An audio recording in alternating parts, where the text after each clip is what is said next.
নমস্কার। আজ আমাদের বিষয় স্পন্দন রহস্য। দেখুন, আমরা প্রায় দেখে থাকি আমাদের শরীরে বিভিন্ন জায়গায় বিভিন্নভাবে স্পন্দন হচ্ছে, অর্থাৎ নাচানাচি করছে। এটা জেনে আমরা আমাদের ভবিতব্য শুভ অশুভ সম্পর্কে আগাম জানতে পারব। এই বিষয়ে মহর্ষি মৎস্য ঋষিকে জিজ্ঞাসা করেছিলেন যে, হে ঋষিপ্রবর, এই যে শরীরে স্পন্দন হয়, এটা কিসের কারণে আমাকে জানান। আমি মর্ত্যবাসীকে এই বিষয়ে শিক্ষা দান করব।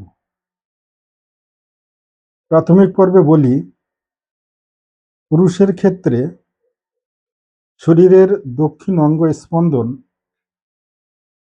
শুভ ফলদায়ক